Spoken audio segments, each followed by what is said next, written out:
Welcome to Just Get Up with Isaac for daily motivation. I'm your motivational speaker, fitness trainer, spoken word artist, sales coach, and author, and I am inspiration. I'm so excited to have you here again today on this very great Friday as we embark upon another exciting journey of investing in our mind and fueling our spirits with inspiration and motivation. Today's episode is entitled Episode 4, Part 1 of How to Discover and Use Your True Gift of Value. This will be a 4-part series. I want to take this opportunity to remind you that the purpose of this podcast is simply to inspire and motivate you to be your best. Because here's what's true about goals. Regardless of where you are in life, if you're not seeking ways to get better, you will become dormant and bored, and it won't be as exciting. Just because you're married doesn't mean you stop dating your spouse. You have to keep looking for ways to get better. Whatever you're doing, exercising, you can never get comfortable. And that is the purpose of this, inspiring you to get better and discussing some issues that are very impactful in life. Not to highlight me as I'm so great, but I'm simply here to help you. Throughout my many years as an entrepreneur, I have discovered and implemented some keys to success. So I definitely have some things that can be used to help you. So as we transition into this exciting and interesting episode, may you always be excited and may you always live inspired. Let's suppose someone said, look, what are your favorite 3 foods? And you tell them. And they say, hey, you have 2 options. Eliminate your favorite 3 foods. Put those 3 foods in your mind. Eliminate your favorite 3 foods forever. Or eliminate cockroaches forever. You probably think that's a no-brainer. Get rid of the cockroaches. For all you know, and what I'm thinking as well, that cockroaches have no purpose. They're disgusting. Why would that even be an option? But here is the incontrovertible and irrefutable truth. The cockroaches are more important than our favorite 3 foods. A cockroach's feces is used to create the nitrogen cycle or help keep it in effect. Without this nitrogen cycle, it would affect the ecosystem. Other species and an environment depend on the cockroaches. They are a necessity. Now, what does this teach us? For one, we need to change our perspective on things. 2, that everything has a purpose. All creation, if you study it carefully, you will find a gift in the creation that it gives back into creation. It has a purpose. Nothing was created without a purpose. So if something that we think is as insignificant as a cockroach and disgusting, it has a very unique purpose, where does that leave the superior human beings? That means that we have a unique purpose and that we have gifts and individual skill sets that are totally different. Think about a lion and a tiger. Did you know that a tiger helps to keep the ecosystem balanced? A tiger helps provide fresh water for animals in its environment. That's amazing, is it not? So they're not just carnivores that kill, but they have a unique purpose. Everything is done for a reason. So when we think about it from that perspective, it's fitting to ask, well, what role do we play? And if all creation has a gift, even the leaves, they give oxygen. Everything you can think of gives back something. But here's what's significant. Whatever we were created for, or whatever gifts we have, it was not designed solely for us. It was designed to put back into the environment so that everyone can benefit from it. So very important to understand these things. Now, when we think about gift, now we need to go all the way back to the Hebrew terminology and the Hebrew definition, the etymology of gift. Now, there's 3 senses that gifts can be used, especially when it comes to the biblical definition. A gift can be used for the purpose of giving to man or woman.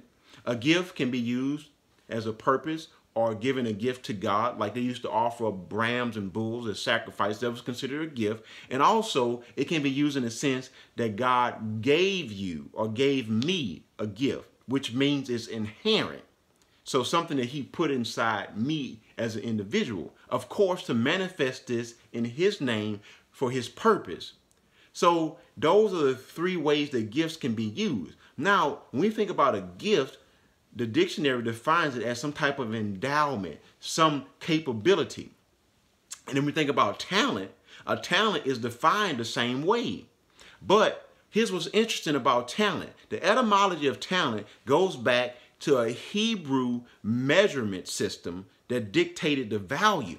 See, the etymology and the meaning of what talent means has actually changed, but the definition of a gift never changed. So here's the difference. A gift is inherent, and a gift goes back to a quality, something that is used for the good of others. For example, in Romans chapter 12, verses 6 through 8, it says, for we all have a gift, and it says, your gift may be teaching. Now, when we think about it, we can teach several things. Here, a talent is when you develop a particular skill set, but the gift is inherent, and you are predisposed to do well at this if you nurture it. For example, my opening part of my show, I say, I am a speaker, author, spoken word artist. Notice all of these are my talents, but my gift is what? I am inspiration. I use these talents and I manifest them through inspiration because that's what I love to do. I am inspiration. You must identify what you are. Your talent is the skill set. For example, you have an athlete that's a basketball player. So he's a talented basketball player, but the person's talent is actually being athletic. Think about music. Let's take Michael Jackson as an example. So he was a good singer and a good dancer, but that was what he was talented at. But he was music. His gift was music.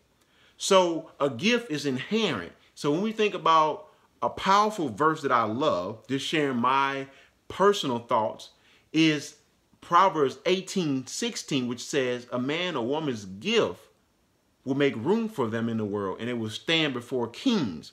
In Proverbs 22:29, it says that find a man as good at what he does, and he will stand before kings, this skill set. So that gift that's used there is referring to giving a gift or the inherent thing. So we all have something that we were designed to do, that we have something unique about us. And I believe, from my background, that it should always be used to bring glory and praise to God. But for whatever you may decide to use that for is your personal choice. However, this is powerful to understand this. Think about anything in creation, and you will see that everything has a unique gift. There's a difference between a gift and a talent. So what you need to do is start thinking about what you are.